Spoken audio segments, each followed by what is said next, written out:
Hello students, आज हम एक ऐसी प्रॉब्लम के बारे में बात करने जा रहे हैं जो सभी पेरेंट्स और सभी स्टूडेंट्स के दिमाग में हमेशा चला करती है। इवन जब बच्चा जन्म लेता है, जब बच्चा पैदा होता है, उसी टाइम से पेरेंट्स के मन में ये ख्याल आता है कि आगे चलकर ये बच्चा क्या करेगा। कुल मिला के सबसे बड़ी आज के टाइम की जो सिचुएशन है और भारत देश में रहते हुए जो आज के टाइम का बेरोजगारी स्तर है वो बहुत ही ज़्यादा ऊंचा है। यानी लोग बेरोजगार हैं, लोग अपने कैरियर के प्रति बहुत ज़्यादा सजग हैं, फिर भी उन्हें रोजगार नहीं मिल रहा है। तो आज हम बात करेंगे आपके कैरियर के बारे में और आपकी काउंसलिंग भी हम करेंगे साथ साथ में कि आप किस किस सेक्टर में जाएं और किस तरह से अपनी प्रिपरेशन करें, कौन कौन से सब्जेक्ट आप चुने और 12th में हैं, आप 12th पास कर चुके हैं तो उसके बाद में आपकी जर्नी कैसी होगी, इन सभी पॉइंट्स पर आज हम डिस्कस करेंगे। तो सबसे पहले हम बात करेंगे कि आप अगर 12th में हैं तो सबसे पहली चीज तो ये है कि अगर आप 12th में पढ़ रहे हैं तो 12th की प्रिपरेशन अच्छे से करिए। जो भी सब्जेक्ट्स आपने लिया है, आई होप आपने अपने इंटरेस्ट के अकॉर्डिंग लिया होगा। अगर कुछ ऐसे भी पेरेंट्स हैं जिनमें बच्चों का इंटरेस्ट नहीं होता है फिर भी वो सब्जेक्ट रहते हैं, तो किसी तरह से आप 12th, आपका मेन फोकस होना चाहिए कि आप 12th पास आउट करें, आप 12th पास हो जाएं और 12th पास होंगे तभी आगे कुछ आप कर पाएंगे। तो वेद इंपॉर्टेंट चीज ये है कि 12th पास आउट होने के बाद में जब आप आते हैं कंपटीशन में, तो कुल मिला के आपको सबसे पहले क्या करना है कि अगर आप किसी कंपटीशन की तैयारी करने जा रहे हैं, जैसे जस्ट लाइक हो गया बैंक की, एसएससी की, या फिर आप टीचिंग लाइन में जाना चाहते हैं, या आप जो है इंजीनियर बनना चाहते हैं, डॉक्टर बनना चाहते हैं, या फिर आप सिविल सर्विसेज में जाना चाहते हैं यानी आईएएस आईपीएस बनना चाहते हैं, तो आपका क्या क्या आपका तरीका होना चाहिए उसको, उस कंपटीशन को फेस करने के लिए। तो आज सबसे पहले इन्हीं टॉपिक्स में बात करने वाला हूं। तो मैं बताना चाहता हूं कि जैसे आप 12th पास आउट हो चुके हैं तो सबसे पहले आप ग्रेजुएशन का फॉर्म जरूर फिलअप करिए। जो बच्चे जो है आप यूनिवर्सिटी चाहते हैं, अच्छी यूनिवर्सिटी से पढ़ना चाहते हैं, वो सीयूटी का फॉर्म जरूर फिलअप करें। सीयूटी के फॉर्म फिलअप करने के बाद में तभी आप जो सेंट्रल लेवल की यूनिवर्सिटी है उसमें एडमिशन ले पाएंगे। साथ साथ में सीयूटी के फॉर्म के साथ साथ में और भी कॉलेजेस में आप अपना जो है फॉर्म फिल कर दें कि अगर बाय द वे आपका सीयूटी में एडमिशन नहीं हो पाता है, आप सीयूटी एग्जाम क्रैक नहीं कर पाते हैं, तो एटलीस्ट आपका साल खराब ना हो, इसलिए आप किसी न किसी कॉलेज में आप अपना एडमिशन, जो आपका पसंदीदा कॉलेज है वहां पर आप एडमिशन अपना ले लीजिए। अब हम बात करेंगे कि आपका सब्जेक्ट अगर सपोज दैट आर्ट्स रहा है, यानी आपका आर्ट्स सब्जेक्ट रहा है, तो आर्ट्स सब्जेक्ट यानी हिस्ट्री, पॉलिटी, ज्योग्राफी, इकोनॉमिक्स, ऐसे सब्जेक्ट अगर आपके रहे हैं इंटर में, तो आप ग्रेजुएशन में बीए करिए या बीए ऑनर्स करिए। क्योंकि बीए या बीए ऑनर्स करेंगे तो आपको आगे चल के एक बहुत बहुत बड़ा फायदा होने वाला है कि आप इंटर के साथ साथ में अगर बीए में भी आपके वही सब्जेक्ट होंगे तो टीचिंग्स में आप अगर जाते हैं तो उसमें आपका एक अच्छा कॉम्बिनेशन आपको मिल जाएगा। साथ साथ में अगर आप सिविल सर्विसेज की प्रिपरेशन करते हैं तो सिविल सर्विसेज की भी प्रिपरेशन में history, polity, geography, economics, current affairs ऐसे सब्जेक्ट पूछे जाते हैं जिसमें आपको काफी मदद मिलेगी। अब हम बात करेंगे कि अगर आप बीए कर लेते हैं तो बीए करने के बाद में क्या आपको तैयारी करनी है या बीए में ही आपको तैयारी करनी शुरू कर देनी है। तो मैं बताना चाहूंगा कि अगर आप बीए के फर्स्ट ईयर में हैं तो आप बाकायदा आप यूनिवर्सिटी जाइए, आप जो है कॉलेज जाइए, बीए फर्स्ट ईयर में आप एनसीईआरटी अपनी पढ़ना शुरू करिए। जो आपकी 11th 12th की एनसीईआरटी है, जो आप सीबीएसई बोर्ड या आईसीएसई बोर्ड में आप पढ़ के आए हैं, उसको फिर से पूरी तरह से रिवाइज करिए और इसके बाद में आप अपने साथ साथ में अपने बीए पर भी पूरा फोकस करिए। अगर 3-4 घंटे आप बीए के लिए पढ़ लेते हैं, दैट्स मोर देन एनफ, है ना। साथ में आपको 4-5 घंटे, 3-4 घंटे आपको कम से कम एनसीईआरटी आपको पढ़नी है। एनसीईआरटी पढ़ने के साथ साथ में आपको शॉर्ट नोट्स बनाने हैं। शॉर्ट नोट्स में आपको टर्मिनोलॉजी एक तरफ लिखनी है और एक तरफ आपको प्रॉपर तरीके से उस टॉपिक के बारे में लिखना है। तो कुल मिला के अब तो ये हो गया कि आप एनसीईआरटी यानी फर्स्ट ईयर में आपको कोई कोचिंग नहीं लेनी है, यानी किसी भी कोचिंग में एडमिशन नहीं लेना है। फर्स्ट ईयर में आपको सिर्फ एनसीईआरटी पढ़नी है। अगर आप एनसीईआरटी पढ़ने में आपको प्रॉब्लम हो रही है तो आप एनसीईआरटी किसी भी टीचर से पढ़ सकते हैं जो आपको बेहतर लग रहा हो, है ना। आप ऑनलाइन या ऑफलाइन किसी भी माध्यम से आप पढ़ सकते हैं। बीए सेकेंड ईयर में आपको कोचिंग ज्वाइन करनी है। यूपीएससी के लिए बीए सेकेंड ईयर में कोचिंग ज्वाइन करनी है। बीए सेकेंड ईयर में जब आप कोचिंग ज्वाइन करते हैं तो आपको एक पूरा ब्रीफ मिल जाएगा और आपकी अंडरस्टैंडिंग भी डेवलप हो जाएगी और आपकी एनसीईआरटी खत्म हो चुकी होगी। तो यूपीएससी के जो टॉपिक्स हैं सेम टॉपिक्स होते हैं, बस उसका लेवल थोड़ा सा अप होता है, तो वो आपको बहुत ही बखूबी समझ में आएगी, बहुत बेहतर समझ में आएगी, है ना। तो अब हम बात करेंगे, आप सेकेंड ईयर में आए, आपने जो है कोचिंग ले ली। कोचिंग यूपीएससी की 3 से 4 घंटे की होती है, मैक्सिमम 2 to 3 आवर्स होती है, लेकिन कुछ कोचिंग्स हैं जो 4 से 5 घंटे भी पढ़ाते हैं। मतलब अगर पूरे ऑल ओवर लखनऊ की मैं बात करूं या कहीं पर भी आप रहते हैं तो 2.5 से 3 घंटे की मैक्सिमम कोचिंग होती है।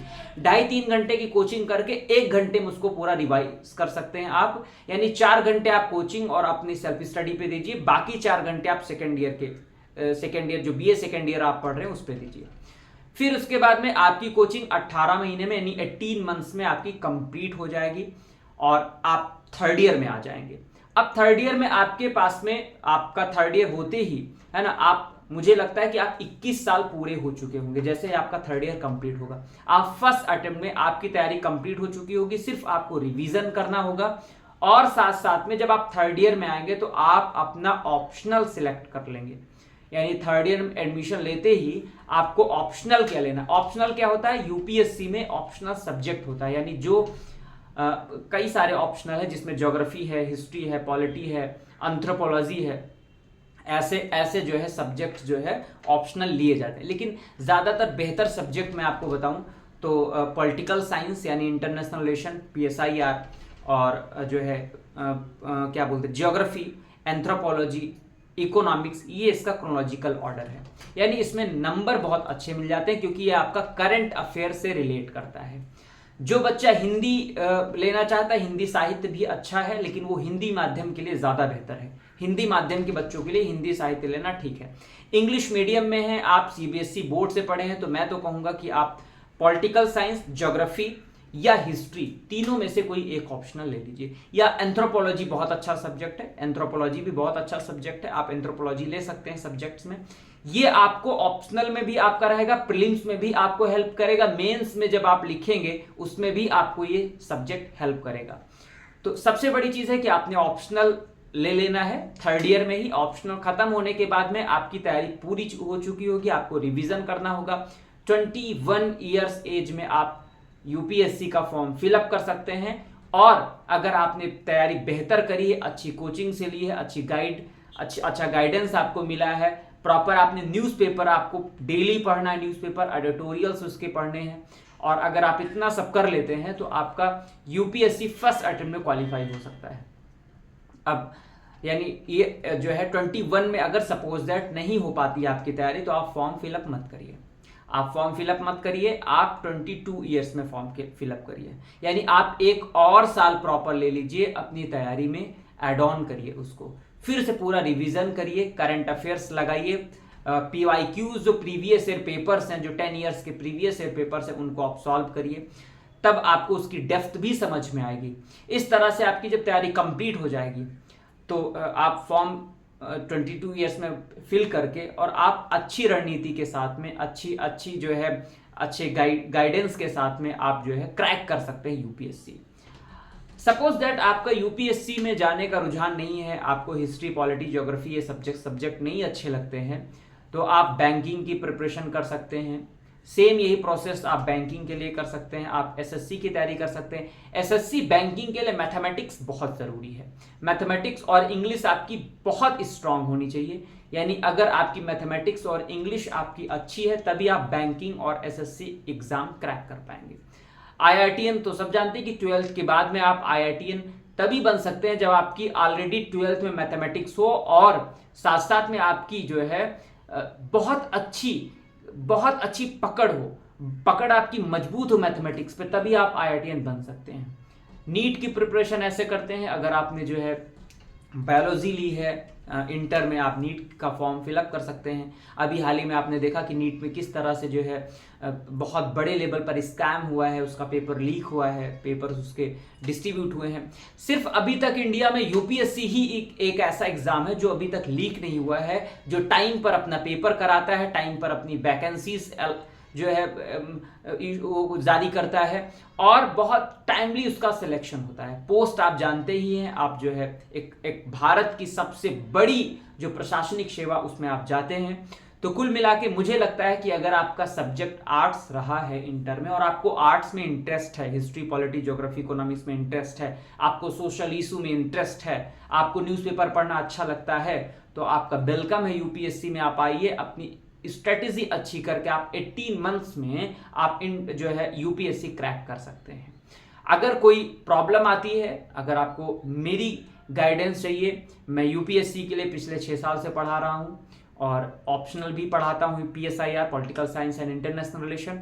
अगर आपको कोई भी प्रॉब्लम होती है तो आप 8303860503 पर कॉल या मैसेज करके आप हमसे गाइडेंस ले सकते हैं। हमारा बैच भी आने वाला है, हम बच्चों को एजुकेट भी करते हैं, बहुत नॉमिनल फी में हम पढ़ाते भी हैं और फेस टू फेस हमारी जो है हम इंटरेक्ट करते हैं, हम ऑनलाइन भी जो है प्रोवाइड कराते हैं क्लासेस। आप हमारे साथ बैठ के अपनी यूपीएससी जर्नी को पूरी तरह से बहुत बेहतर तरीके से आप तैयार कर सकते हैं। उसमें आपको कई सारे टीचर्स भी आपको हमारे साथ में मिलेंगे, है ना, और साथ साथ में आपको स्पोकन भी, आप इंटरव्यू भी प्रिपरेशन आपको यहाँ से कराई जाएगी, कैसे आप कम्युनिकेट करें, है ना, कैसे आप इंटरव्यूअर के सामने अपना पॉइंट ऑफ व्यू रखें, है ना, क्योंकि आप प्री क्वालिफाई कर चुके हैं, आप मेंस क्वालिफाई कर चुके हैं, लेकिन आप की कम्युनिकेशन अच्छी नहीं, आप बातचीत करने में अच्छे नहीं हैं, आप अपनी बात कह नहीं पा रहे हैं, अंदर आपके भरा हुआ है लेकिन आप बाहर निकाल नहीं पा रहे हैं, तो इट मीन्स कि आप इंटरव्यू क्रैक नहीं कर पाएंगे। इंटरव्यू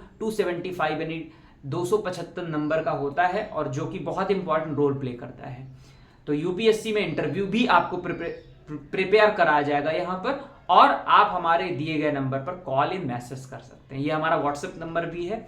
अगर आपको जुड़ना है तो हमारे साथ जुड़ सकते हैं और अपनी जर्नी को, यूपीएससी जर्नी को एंजॉय कर सकते हैं। Thank you.